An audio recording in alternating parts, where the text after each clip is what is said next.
guys, Charlie here. Lots going on today. We got a classic 3:45 on our hands. Petty theft occurred this morning. Suspects few. Motive uncertain. Donut,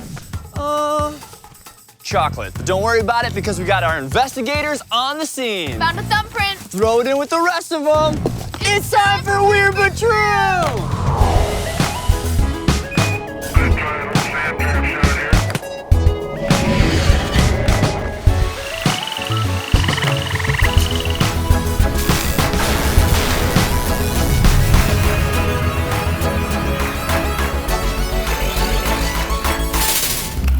Dark mysteries, weird facts.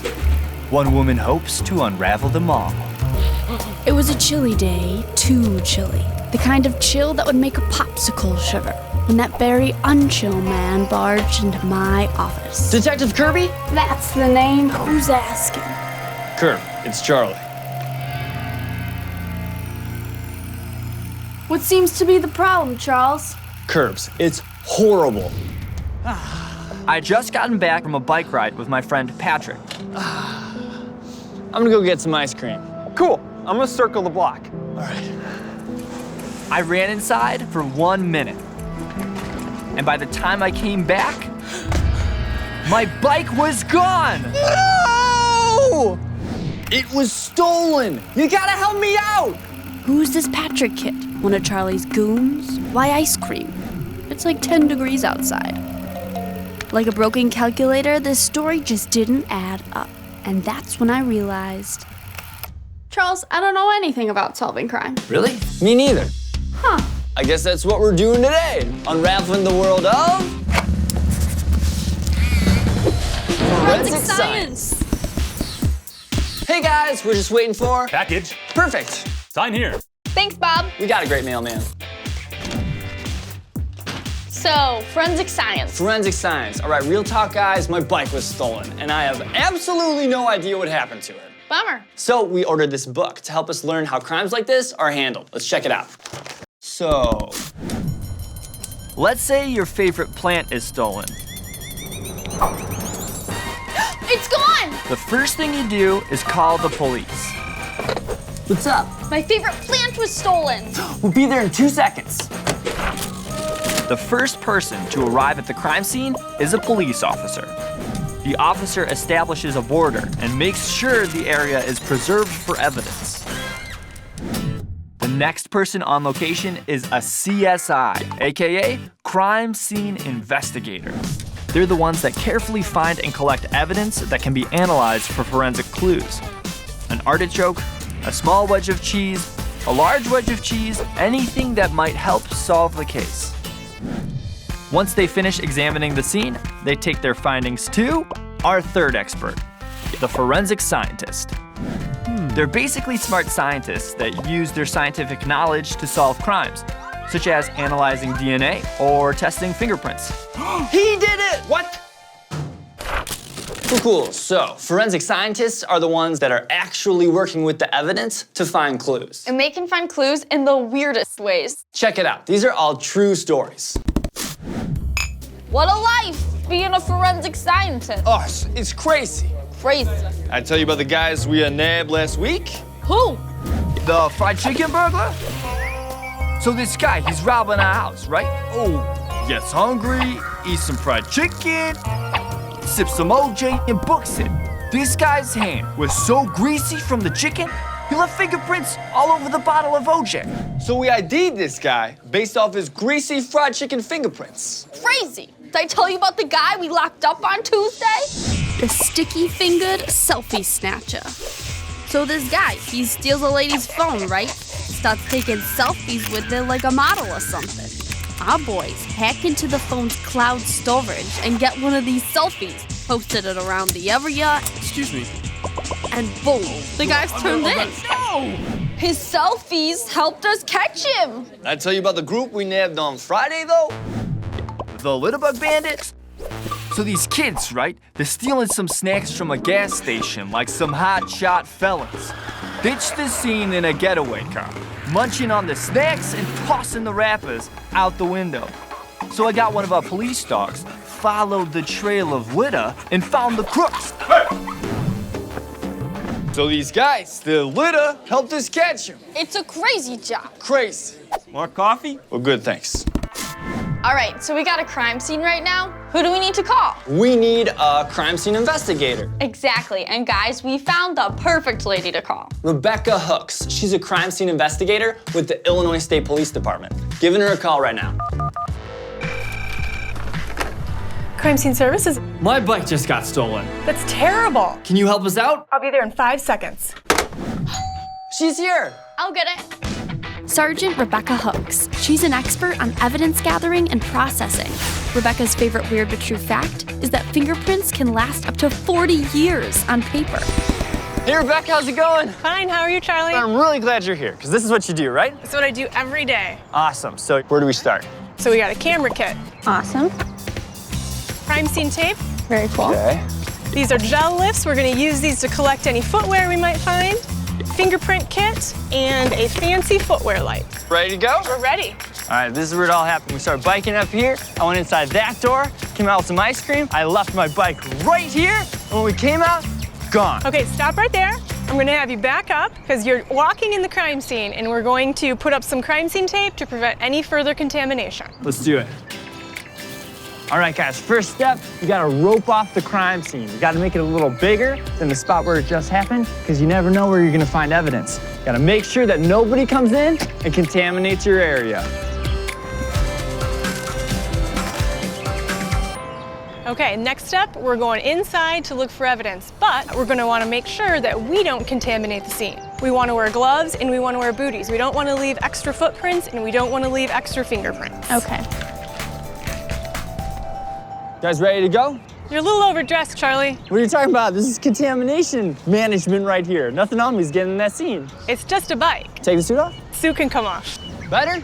Much better. What's next? Okay, we're going to walk through the crime scene. We're gonna take notes about what we see, and we're gonna look and see if there's anything that was left behind that does not belong here. Well, I'm gonna give Kirby the clipboard, and she can start documenting any observation that she sees. While Kirby is recording some observations, we're gonna take pictures.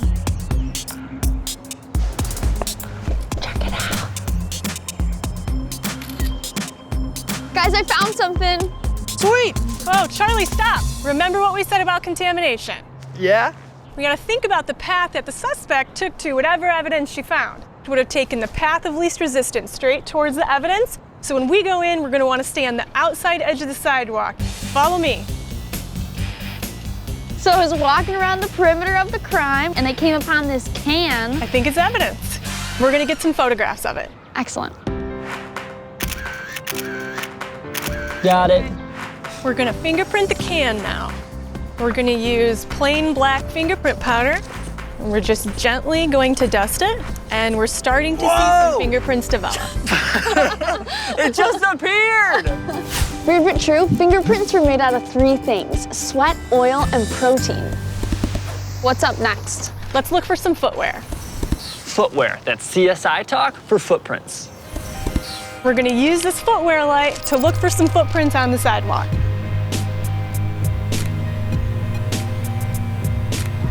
I think I see something right over here. And we're gonna use a gel lift to collect the footwear. So what is a gel lift and what does it do? The gel lift is a rectangular piece of material that is really sticky, and we're going to peel off this plastic cover that's on it. This will help us collect the footprint. Exactly. Awesome.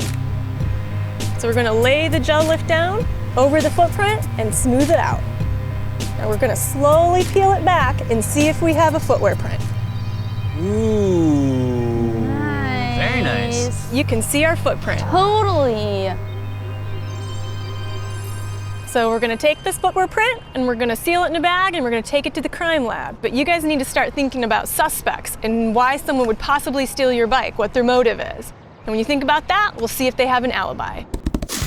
Okay, suspect. Do you have any enemies? Do you owe anyone money? I owe Winnie like $5, but I don't think she can ride a bike. I think we have to think about this a bit more. I think you're right. All right, guys, we're gonna take a quick break, but when we get back, we're gonna be ready to go over some suspects. We'll see you soon. Weird but true, like fingerprints, it's virtually impossible for 2 people to have the same exact handwriting.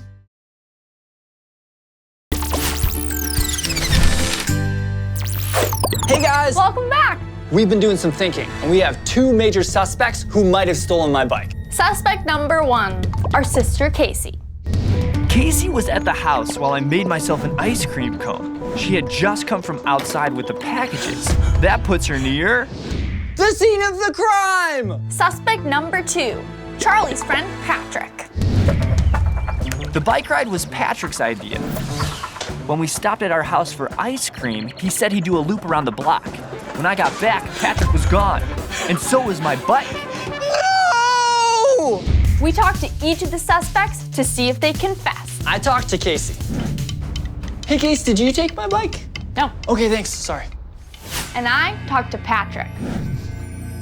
Where's Charlie's bike? I don't know. Don't you play dumb with me. I'm not lying. What are you hiding? Yeah, he's not talking. Ah, nuts. But that's exactly what a thief would do, Charles. I guess you're right, Kurt. We gotta let the evidence do the talking here. So, what did Rebecca take from the crime scene? We got a fingerprint and a footprint. Cool. Let's look into fingerprints a bit more closely. Our fingerprints formed 3 months before we're even born. And so many tiny factors affect fingerprint formation, like oxygen levels, blood pressure, and even the baby's nutrition levels. According to scientists, Over the entire course of human existence, there's virtually no chance that 2 humans have ever had the same fingerprint pattern. Ever. Check out your hands. You've got different prints on all your fingers. Weird but true, even identical twins don't have the same prints. What makes them so unique are those patterns of swirls and ridges. There are 3 different kinds that everybody has on their fingers, even you. Let's check them out. The first type of fingerprint is the loop. They're fingerprints that recurve back on themselves, kind of like this. 65% of all fingerprints are loops. The next fingerprint we have is the whirl. Whirls are kind of like tiny little whirlpools. 30% of all fingerprints are whirls. The final fingerprint type is the arch. Arches are kind of like tiny little hills, and they're super rare. Only 5% of all fingerprints are arches. So there you go. Those are your 3 different kinds of fingerprints. what do you have, Curb? I've got 2 whirls, a loop, and 2 more whirls. What about you, Charles? I've got a loop, a whirl, another loop, another whirl, and another loop. So it's common knowledge that everyone has unique fingerprints. But did you know that our palms, toes, and feet are also unique too? Weird. Cool. So fingerprints are one of the things that forensic scientists can use to solve crimes, but they're not the only thing. Remember, forensic scientists are scientists that use their knowledge to solve crimes. What if they're really knowledgeable about teeth? Or bugs? All these people can still be forensic scientists. Here are some examples. Forensic superstar number 1, Dr. Kemp, dentist. In 1954, a man robbed a grocery store and paused for a bite of cheese on the way out. The police asked the primary suspect to bite into a piece of cheese for comparison. Bite this cheese. Okay. They took both cheeses to Dr. Kemp, who measured the bites and determined that Both of these cheeses were bit by the same person. You're under arrest. proving the suspect was at the scene of the crime. Forensic superstar number 2, Lynn Kimsey, entomologist. In 2004, Vincent Brothers was accused of a serious crime in California, but he claimed he never left the state of Ohio. I haven't even heard of California. Crime scene investigators didn't believe him, so they took the filter and radiator from his car to Lynn Kimsey. Stuck in the radiator and filter, she found a grasshopper, a paper wasp, and 2 bugs, and determined that, These bugs are from the West. They're not from Ohio. proving that Vincent was lying, so he was convicted. Forensic superstar number 3, Patricia Wiltshire, botanist. Police were having a tough time tying a suspect to a crime scene, so they called on Patricia for help. Can you help us out? Sure. After looking extremely close at every detail of the evidence, she determined that The pollen located on the suspect's shoe only comes from a special plant located at the scene of the crime. proving he was there. These people are incredible. It's like anything can be a clue. I wonder how Rebecca's doing with the clues she got from our crime scene. That's gotta be her. Rebecca? Hey, Charlie. We're starting to process your evidence. No way! You're gonna wanna come see this. Oh my gosh, we'll be there in like 3 minutes. Okay, see you soon. Bye. Our evidence is ready. We gotta go to the lab. Okay guys, we're gonna go meet Rebecca at the forensics lab, but we'll see you there after the break. Sounds good? Awesome, we'll see you soon. Weird but true, children's fingerprints disappear from surfaces faster than adults do.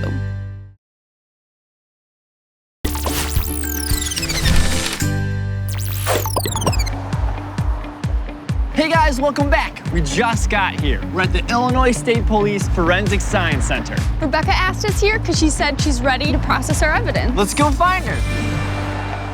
Hey, Rebecca. Hey, guys. Come on in. I'm gonna introduce you to Mike. He Mike. is our latent fingerprint examiner, and he's gonna be taking a look at the can for us. Excellent. Hey guys, nice to meet you. Mike Cox. He's an expert at examining evidence for signs of prints from feet and hands.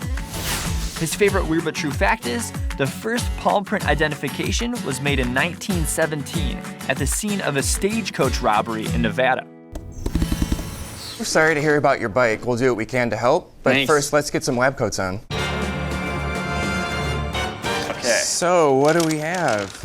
Looks like we've got a can, and it looks like someone powdered it for us already. Yeah, And we can found a see big old fingerprint there. There's a couple extra things that we can do to the print to help us visualize a little bit better. That's awesome, yeah. So the first thing we're gonna do is called cyanoacrylate fuming. Cyanoacrylate fuming. Got it. Oh, got it. That's just a fancy word for super glue, actually. So what does this super glue do to the fingerprint? When it heats up, cyanoacrylate releases a gas that adheres to the fingerprint residue. Whoa, so it helps us see it better? It will. What we do to start the process is we're gonna put it into the tank.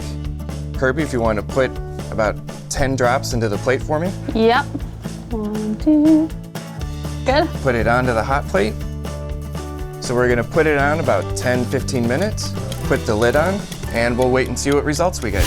Weird but true, forensic scientists like Mike can find prints on things that have been underwater. Now, in the right light, we'll be able to see it just a little bit better. Oh, yeah. You know, I see something for sure. I totally see There's it. definitely some stuff in there. I think it's a whirl. I'm calling a whirl too. We got a whirl thumbprint. I would agree. The person who stole my bike has a whirl thumbprint. So what do we do with this fingerprint? If we had a suspect, we can compare it to them. Otherwise, we can take the information and put it into a database and see if that person had committed any previous crimes Cool.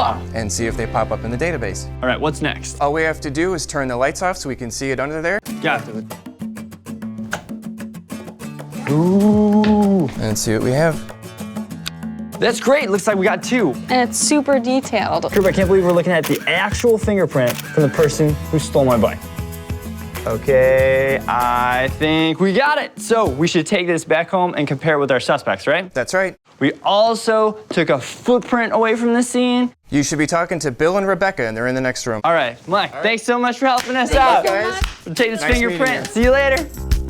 Bill Demuth, forensic footwear examiner.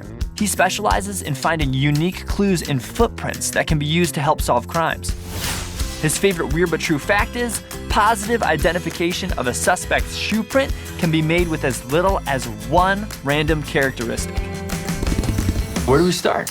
Well, we'll start with the gel lift. The first thing we're going to do is we're going to image this, and we always want to make sure we shoot these with a scale in the image. And in order for you to compare this to an actual shoe, you have to make sure that it's the same size as the shoe was. Do you see anything initially? It looks like it marked very well. So right off the bat, you might be able to tell brand and you might be able to tell size. That's awesome. Whoa. The next step is we're going to grab our image. I think we've got it. Awesome. Okay, so what we've got on the screen is the original image, and what I've done is I've adjusted the contrast a little bit. This is the kind of clean version of that gel site. That's perfect. Hey, guys, what'd you find out? Oh, we got an awesome footprint from Bill. And some photos of fingerprints. Now, you've got some suspects. So you're going to take your fingerprint and your footprint home, and you're going to compare those to your suspects. Perfect, time to crack the case, I guess. I think so. Thank you guys so much for your so help. much for your Really help. appreciate it. Good luck. See ya. Weird but true, perspiration level is one of the reactions measured in a lie detector test. So we've been going over our evidence and we just found the weirdest thing. The So we got a piece of mail from both our suspects, Casey and Patrick, to collect their thumbprints. So we can compare them with the print we got from the can at the crime scene. And guys, we got a match. But here's the thing, we found 3 sets of prints. One on Casey's piece of mail, an arch. Another, A little whirl. on Patrick's piece of mail. And the third that we found on both their pieces of mail. A big whirl. And that's the one that matches the print on the can from the crime scene. But here's the thing, whose print could this be? Oh my gosh! What? I figured it out! Who did it? Bob. Bob, our mailman? Yeah, think about it. Whose print would be on both pieces of mail? The mailman's, Bob's. When you got your ice cream, you ran into Casey carrying boxes of craft supplies. That Bob had just delivered. I don't know, Kirby. I don't really see the connection here. Like, where does my bike fit into it? What about that footprint? And then where did Patrick go? All right, check this out. Bob needs to deliver packages of craft supplies to our front door, but your bike is in the way. He moves it to make room for his delivery and leaves his can of soda behind along with his footprints. Patrick comes back from his loop, sees that your bike isn't there, so he suspects you left to go find him, and he heads back out. So my bike wasn't stolen. Bob just moved it? Yep, We found it! I was so worried about you! another case I solved. thought I lost you forever! Charles, it's just a bike. This is amazing! We learned so much today about solving crimes. What else did we learn today? There were so many weird but true things. Every one of your fingers has a different print pattern, and no 2 humans have ever had matching fingerprints. Palms of hands, feet, and toes also have unique print patterns. Combining superglue, heat, and humidity in a fish tank for 15 minutes can make a fingerprint stand out on an object. Kirby, can you help me unload these craft supplies? For sure. There's so much stuff in here. It's gone! Another crime! Don't worry, I know exactly what to do. This is a job for Detective Kirby. It was a dark and stormy night in a city filled with secrets. All right, guys, it looks like we got another project on our hands. The room was crafty, too crafty. But thanks so much for stopping by. Time crawled by like a maimed sloth in molasses. Come by again when we discover more things that are weird but true. Too true. We'll see you soon.